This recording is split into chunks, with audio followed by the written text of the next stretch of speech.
फिर थंबनेल और टाइटल पढ़ के इस वीडियो में आ गए कि मैम टाइम टेबल बता दे कि यार टाइम टेबल देखना है तो यूट्यूब पर लाखों करोड़ों वीडियोस हैं, मेरी पे मत आओ। यहाँ पे टाइम टेबल मैं चैप्टर वाइज नहीं बताऊंगी। तुम 15-16 ईयर्स के हो, you are big enough to divide your subjects, you are big enough to identify कौन से सब्जेक्ट को कितनी नीड है। मैं यहाँ पे बताने वाली हूँ कि तुम्हें जो हैबिट नहीं है बैठने की, देखो तुमने तुम्हें पूरी कहानी देखते हैं, मार्च से पूरी कहानी हम एग्जामिन करते हैं। मार्च का महीना हमारा 10th स्टार्ट हुआ था, हमारी 10th स्टार्ट हुई थी, तब हम थोड़ा हल्के में थे। आईपीएल है, समर्स है, घूम रो, नई 10th स्टार्ट हुई है, ठीक है। मार्च नहीं पढ़ा, स्कूल का वर्क किया, प्रोजेक्ट्स किए, थोड़े बहुत होमवर्क वगैरह समर वेकेशन वाला किया, पढ़ा तो नहीं। कोचिंग ज्वाइन करी, कोचिंग में भटके, एक कोचिंग गए, दूसरी कोचिंग गए, यहाँ पे नहीं समझ आया, जहाँ दोस्त जा रहे हैं वहां चले गए। मार्च हमने वेस्ट कर दिया, ठीक है। ये तुम्हारा पहला महीना था फॉर क्लास 10। अप्रैल में 20 अप्रैल या 28 अप्रैल से तो वैसे भी हमारी समर वेकेशंस लग जाती है, तो अप्रैल में तो हम वैसे भी रिलैक्स माहौल में आ गए थे कि बस छुट्टी लगे, आराम से सोने को मिले, नानी के घर जाओ, आईपीएल स्टार्ट हो, क्रिकेट खेले, ये सब करे।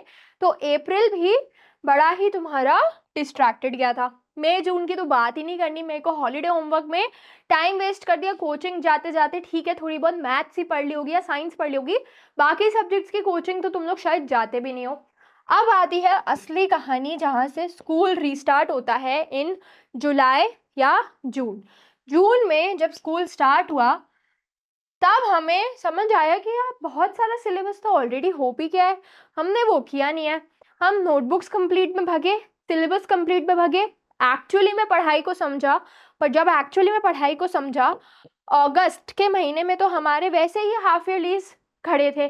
जून का महीना मतलब 15 या 20 जून के आसपास तुम्हारे स्कूल खुले, वो 15 दिन, जुलाई का 30 दिन, कितना हुआ टोटल 45 डेज। 45 डेज में तुम ये वाला सिलेबस नहीं कर पाते, तभी हाफ ईयरलीज में या अगस्त या सितंबर के महीने में तुम्हारा टेंशन पाइल अप होने लगा। सितंबर के महीने में आके तुम लोगों को क्या लगा कि यार अब हाफ ईयरलीज भी हो गया, हाफ ईयरलीज तो वेस्ट ऑफ टाइम है, सिलेबस कंप्लीट वैसे ही नहीं हुआ है, क्या करूं मैं हाफ ईयरलीज देके, ये सब वाइंड अप करता हूँ, हाफ ईयरलीज छोड़ देता हूँ। हाफ ईयरलीज भी बहुत बच्चों ने, तुम लोगों ने छोड़ दिए, अटेम्प्ट ही नहीं किए पेपर, फेल होने के डर से। तुम्हें पता है ना कि इंटरनल्स क्लास 10th में मैटर नहीं करते, तुम भले फेल होते पर तुम तुम्हारे प्री बोर्ड्स के लिए सीख जाते, फाइनल्स के लिए सीख जाते। एंड वही तुम्हारी गलती थी कि तुमने हाफ ईयरलीज स्किप किया। अगर नहीं किए so well and good, but अगर किए हैं so that was a mistake. अब ये वाला सिलेबस तो था ही था, बट हाफ ईयरलीज के बाद अब अक्टूबर में जो सिलेबस स्टार्ट हुआ है वो भी था। एंड इस सब के बीच में जो तुम्हारी सबसे बड़ी गलती आती है, that is your habit. Habit मतलब क्या कि तुम्हें आदत ही नहीं है पढ़ने की ना, तुम्हें आदत ही नहीं है। मेरे को अगर जैसे जिसको हम स्टैमिना बोलते हैं, मैं एक दिन जिम गई, 30 मिनट्स गई, 30 मिनट्स में मेरी हालत ही ख़राब हो गई।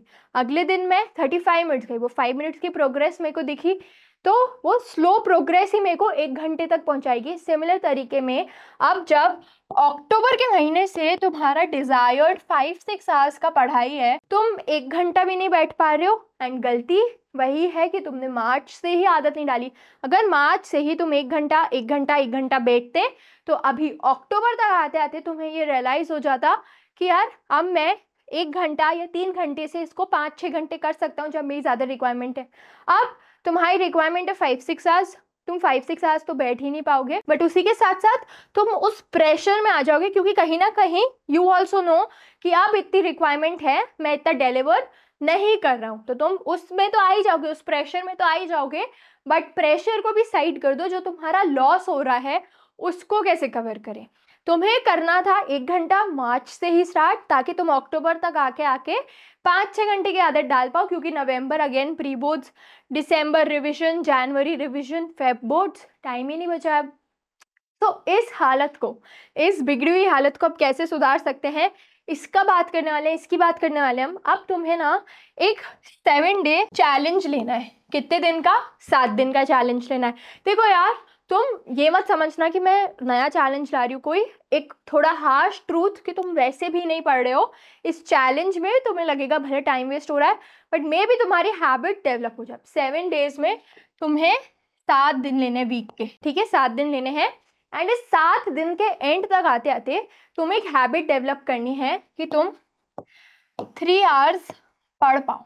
एक सिंपल सा टास्क दिया है मैंने कि 3 आवर्स पढ़ पाओ। देखो ये वीडियो को ना फालतू मत समझना, क्योंकि कुछ नहीं से तुम अभी नहीं बैठ पा रहे हो उस प्रेशर में आके, तो कुछ नहीं से तुम थोड़ा तो पढ़ना स्टार्ट ही करोगे। अब 3 आवर्स तुम्हें 7th डे तक आना है, 7th डे तक तुम्हें 3 आवर्स पे आना है। तो फर्स्ट डे अगर तुम 1.5 घंटा सुबह पढ़ लो, स्कूल से आने के बाद आधा घंटा ब्रेक लेने के बाद, सिर्फ सेल्फ स्टडी की बात हो रही है यहाँ पे, बात कोचिंग या स्कूल को इन्वॉल्व करके नहीं हो रही है। अगर तुम 1.5 घंटा सुबह पढ़ लो, 1 घंटा तुम शाम को पढ़ लो, ठीक है, 1 घंटा तुम शाम को पढ़ लो। अब यहाँ पे बात तो 3 की हुई थी, बट अगर तुमने 2.5 भी किया so I will be more than happy कि ये चीज़ तुम्हें हेल्प करी। एंड ये जो फर्स्ट डे होगा ना तुम्हारे लिए, वो फिर भी ईजी होगा। जहाँ तुम्हें दिक्कत आएगी वो होगा तुम्हारा डे 2 एंड योर डे 3, क्योंकि फर्स्ट डे पे एक कुछ बड़ा टास्क हमने कर लिया। यहाँ पे हम टाइप हिस्ट जिसको बोलते हैं वो हो जाएगी हमारी। यहाँ पे हम नहीं मोटिवेट कर पाएंगे खुद को बैठने के लिए। यहीं पे तुम्हारा स्ट्रगल एक्चुअली बिगिन होगा वो हैबिट बिल्ड करने का। जब तुम 2.5 घंटे से 2 भी पढ़ो, मेरे को कोई दिक्कत नहीं है। तुम 1 घंटा सुबह पढ़ो, 1 घंटा शाम को पढ़ो, कोई दिक्कत नहीं है। बट ये सिर्फ सेकेंड डे का लेवरेज था। थर्ड डे पर तुम्हें वापस 1.5 घंटा करना है, वो भी सुबह शाम 1.5 घंटा करना है, दोनों टाइम। सिमिलर चीज हमें करनी है इस दिन, इस दिन, इस दिन एंड इस दिन। अब अगर आधा घंटा इधर उधर हो रहा है, देखो ज्यादा तो तुम करोगे नहीं, बट आधा घंटा अगर कम हो रहा है तो कोई दिक्कत नहीं है। बस मेरे को चाहिए कि तुम अभी बिगिन कर लो, ये चीज़ बिगिन कर लो, ये हैबिट। एंड धीरे धीरे फिर ये अक्टूबर के एंड तक आते आते, देखो 15 डेज बचे हैं, मे बी जब तक ये वीडियो देखो 10 डेज ही बचे हों या 12 डेज बचे हों, आई डोंट नो ये वीडियो कब आएगी, बट तब तक तुम लोगों को थोड़ी हैबिट हो जाएगी अक्टूबर के एंड तक आते आते कि तुम्हें ये 3 घंटे की तो आदत होगी। अब तुमने अगर ये 3 घंटे इस दिन, इस दिन, इस दिन, इस दिन, इस 7 दिन 3 घंटे पढ़ लिया, तो जस्ट इमेजिन तुम्हारा सिलेबस कितना कवर हो जाएगा। तुम्हारा बहुत सारा सिलेबस कवर हो जाएगा। एंड वही मैं चाहती हूँ कि तुम बस बिगिन करो, खींच तो तुम खुद ही लोगे। सो यार ये मेरे पॉइंट ऑफ व्यू थे। अगर तुम्हें वीडियो अच्छी लगी तो कमेंट करो, अपने फ्रेंड्स तक भी शेयर करो। Till then stay tuned and happy learning.